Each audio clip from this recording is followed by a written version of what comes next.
Hello hello favour Leuba. പിന്നെ ആ വഴിക്കൊന്നും കണ്ടില്ലല്ലോ. തിരക്ക് കടയിൽ എപ്പോഴും തിരക്കാണേ. സൗത്ത് ഇന്ത്യയിൽ മുഴുക്ക ആളുകൾ വരുന്നുണ്ടാവൂലോ, അപ്പൊ തിരക്കുണ്ടാവും. നടക്കാത്ത വാച്ചെന്തിനാ കൈ കെട്ടണേ? അതഴിച്ചു തന്നിട്ട് ദാ ഇത് കെട്ടിക്കോളൂ. സമയം അറിയില്ലല്ലേ പ്രധാനം. ഇതിലിപ്പോ സമയം കൃത്യ 5:45. അപ്പൊ ഇതിന്റെ സൂചി മുന്നോട്ട് നടക്കാൻ തുടങ്ങിയോ? കൊറേ പിന്നോട്ട് നടന്നപ്പോ അതിന് തോന്നിക്കാണും എന്നാ ഇനി കുറച്ച് മുന്നോട്ട് നടക്കാന്ന്. എന്നാലും ഇനിയും കേടാവൂലോ. അപ്പൊ കിട്ടാം. അയൽക്കാരന്റെ ഗിഫ്റ്റ് ആയിട്ട് കൂട്ടിക്കോളൂ. സമയം ഇതിലും കൃത്യ. നിർബന്ധം വെച്ചാ തന്നോളൂ. മുത്തശ്ശി കെട്ടിക്കോളൂ. 90s പൂച്ച തട്ടിയിട്ട് ഉടച്ചതുകൊണ്ട് സമയം അറിയാൻ പറ്റില്ലാന്ന് മുത്തശ്ശി ഇന്നലെ കൂടി പറഞ്ഞു കേട്ടു. വലിയ ഉപകാരട്ടോ. ഇത് ഗിഫ്റ്റ് തന്നെയല്ലേ, കൊടുക്കാൻ ബില്ലയക്കരുത്. ഇന്നലെ കൈ ഒരുപാട് പൊള്ളിയല്ലേ? കൈ പൊള്ളു? ആ, സന്ധ്യക്ക് കാർത്തികൾക്ക് വെച്ചപ്പോ. എങ്ങനെയാ കണ്ടത്? അപ്പൊ ആ പരിസരത്തൊന്നും കണ്ടില്ലല്ലോ. മനക്കണ്ണുകൊണ്ട് ദിവ്യദൃഷ്ടിയുണ്ട് എനിക്ക്. അന്ന് തുമ്മിയ കാര്യം ഞാൻ പറഞ്ഞില്ലേ. ഇനി കാലാകാലങ്ങളിൽ ഇതുപോലെ ഓരോ പ്രവചനങ്ങൾ എന്നിൽ നിന്നും പ്രതീക്ഷിക്കാം. ഇപ്പൊ ഉദാഹരണത്തിന് നാളെ പൗർണമി. നോസ്ട്രഡാമസ് എന്ന് കേട്ടിട്ടുണ്ടോ? അല്ലെങ്കിൽ അയ്യർ ദി ഗ്രേറ്റ് കണ്ടിട്ടുണ്ടോ? അതിലെ മമ്മൂട്ടിയെ പോലെ എന്റെ പ്രവചനങ്ങളും ഇനി സംഭവിക്കാൻ പോവുകയാണ്. നാളെ രാത്രി താൻ ഉറങ്ങിക്കിടക്കുമ്പോൾ സമയം ഏതാണ്ട് 12-ന് 1 മിനിറ്റ് മുമ്പുള്ളപ്പോൾ വിദൂരതയിൽ നിന്നൊരു പാട്ടൊഴുകിയെത്തുന്നു. താൻ അറിയാതെ ഉറക്കമുണർന്നു പോകുന്നു. പാട്ടിന് ചെവി ഓർക്കുന്നു. എവിടെ നിന്നാവും ആ പാട്ടെന്നറിയാൻ അപ്പുറത്ത് കിടക്കുന്ന ചേച്ചിയെ ഉണർത്താതെ താൻ മെല്ലെ എഴുന്നേറ്റ് ജനലിനരികിലേക്ക് വരുന്നു. അപ്പോൾ വിദൂരതയിൽ ഉറങ്ങാതെ കണ്ണിൽ എണ്ണ ഒഴിച്ച് ഒരു പാവം നക്ഷത്രം. ആ നക്ഷത്രം തന്നെ തന്നെ നോക്കി പറയും, ഐ ലവ് യു. കാള വാല് പോക്കണ കണ്ടപ്പോഴേ മനസ്സിലായി സൂക്കട് എന്താണെന്ന്. ബാക്കി ഞാൻ ഭാരതീയച്ചൂട് പറഞ്ഞോളാം. ഗിഫ്റ്റ് എന്ന വാച്ചും അവിടെ ഏൽപ്പിക്കാം. കാളകൾ വാല് പൊക്കണ കാരണം ഒരു കാര്യവും പറയാൻ പറ്റണല്ലോ ഈശ്വര.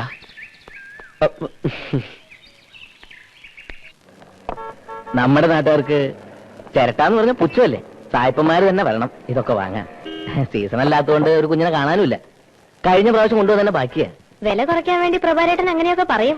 സൊസൈറ്റിക്ക് ലാഭം ഉണ്ടാക്കി കൊടുത്തിട്ട് എനിക്കെന്താ കുഞ്ഞ്? ഈ കുട്ടി കഷ്ടപ്പെട്ടുണ്ടാക്കണതല്ലേ. മൊത്തം ഒരു 500 ഇടാ അല്ലേ? അയ്യോ അതുപോലെ പ്രഭാരേട്ടാ, ഒരു 750 തരണം. അത് ഇത്തിരി കൂടുതലാ. കൂടിയ ഒരു 550, അതിനേ ഉള്ളൂ. എന്നാ 600? 550 കൂടുതലേ കുട്ടി. എന്നാ ഒരു 575 25 റുപ്യക്ക് 2 കിലോ പഞ്ചസാര കിട്ടും പ്രഭാരേട്ടാ. ഭരതമാഷക്ക് ഇങ്ങനെ ഒരു കുട്ടിയോ? എന്തൊരു കണക്ക് പറച്ചിലത്. എന്തിനാ അതൊക്കെ വാങ്ങിയത് എന്റെ കുട്ടിയോളെ? അത്യാവശ്യത്തിനുള്ളതൊക്കെ ഉണ്ടല്ലോ എന്റെ കയ്യില്. ഇത് മുത്തശ്ശിയുടെ പിറന്നാളിന്റെ വകയാന്ന് കൂട്ടിക്കോളൂ. അന്നൊന്നും വാങ്ങാൻ പറ്റില്ലല്ലോ. എന്റെ ശമ്പളം വീട്ടു ചെലവിന് തന്നെ തികയണില്ല. അതിന്റെ കൂടെ ഇത് എന്റെ വകയൊന്നുമല്ല, ഇച്ചേച്ചിയുടെ വകയാ. ആട്ടക്കാരുടെ മക്കളാരില്ലേടെ?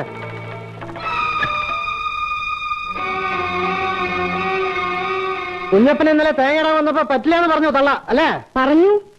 ഈ തൊടിയിൽ വന്ന് തേങ്ങിടേണ്ട കാര്യം എന്താ അവന്? ഞാൻ പറഞ്ഞിട്ടാവൻ വന്ന്. നീ ഇങ്ങനെ തുടങ്ങിയ കുറെ പ്രയാസമുണ്ട് രഘു. ആകെ 10-20 തേങ്ങയാ കിട്ടണത്. അതുമോന് ഇവിടെയും കാര്യങ്ങളില്ലേ? സമ്പാദിക്കണ്ടല്ലോ മക്കള്. സമ്പാദിക്കണ്ടെങ്കിലേ അത് നല്ലോണം കഷ്ടപ്പെട്ടിട്ടാ. ആരും കൊണ്ടത്തരണമെന്നില്ലല്ലോ. ആങ്ങളെന്ന് പറഞ്ഞ് നടക്കണ ഒരാള്. ഒരു 100 രൂപയ്ക്കാളെ ഇവിടെ കാശൊന്നുമില്ല. ഉണ്ടെങ്കിലും തരാൻ പോണില്ല. കേസ് കൊടുത്തിരിക്കില്ല അമ്മയും മോനും ഞങ്ങളെ ഇവിടെ ഇറക്കി വിടാൻ. കള്ളു കുടിക്കാൻ കാശ് തരില്ല എന്ന് പറഞ്ഞ് കൊടുക്കൊരു കേസും കൂടി. എനിക്ക് എന്റെ അമ്മയ്ക്ക് ആവശ്യപ്പെട്ടാണ് വീട് ഇറക്കി വിടും. എല്ലാറ്റിനും ഒരു ദിവസം ഞാൻ. സുപ്രസിദ്ധ സംഗീത സംവിധായകൻ, നാടകകൃത്ത്, നടൻ, ബഹുമുഖ പ്രതിഭ, ആട്ടക്കാരെ പോലെ വലിഞ്ഞേറി വന്നല്ല എന്റെ അമ്മ. നാട്ടുകാരുടെ ഈ തള്ളയുടെ മുന്നിൽ വെച്ച് താലി കെട്ടിക്കൊണ്ടുവന്നതാ. ആ അസത്ത് അച്ഛനെ മയക്കിയെടുത്തപ്പോ ഈ തള്ളയിന് കൂട്ടുന്നു. നിന്റെ അമ്മയുടെ സ്വഭാവ ഗുണം കൊണ്ടാ ഭരതൻ ഉപേക്ഷിച്ചു പോന്നത്. പഴയ കഥയൊന്നും പറയണ്ട നീ. പറയുന്നല്ലേ? എനിക്ക് പറയാനുള്ളതൊക്കെ പറയും. കാശ് കൊണ്ടെടുക്ക്, എനിക്ക് പോണം. ഇവിടെ കാശില്ലാന്ന് പറഞ്ഞില്ലേ? അയ്യോ കാശ് എവിടെ വെച്ചിരിക്കേ? ഇവിടെ ഇല്ല.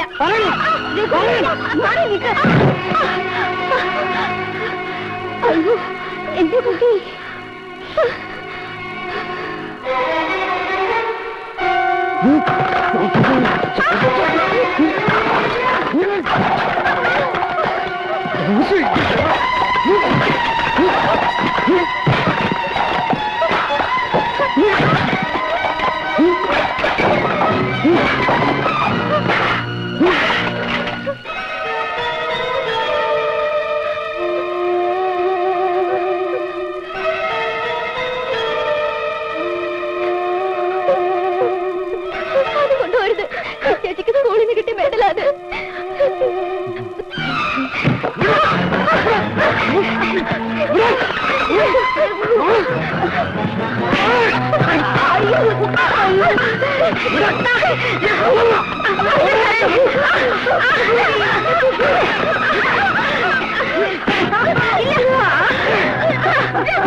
കഷ്ടായിപ്പോയി, മഹാകഷ്ടായിപ്പോയി.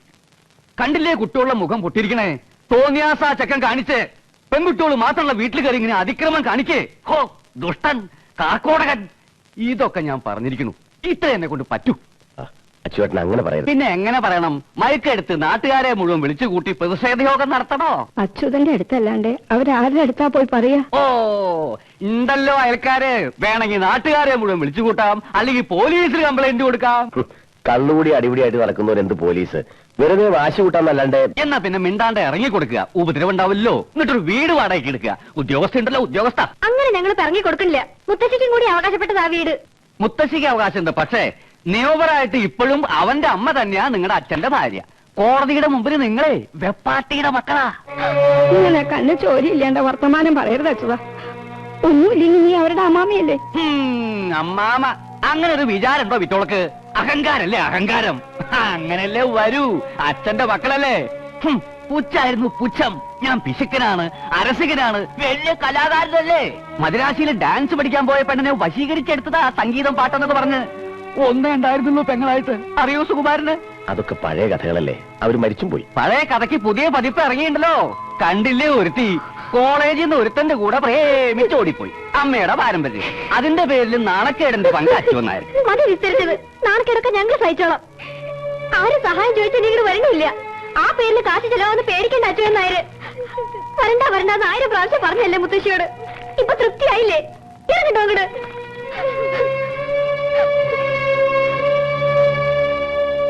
രാംദാസ് വക്കീൽ പറഞ്ഞു അച്ചുവേട്ടൻ അതുവരെ ഒന്ന് ചെന്നാൽ അവന്റെ വക്കീലിനെ കണ്ട് ഒരു ഒത്തീർപ്പിന് ശ്രമിച്ചു നോക്കാന്ന്.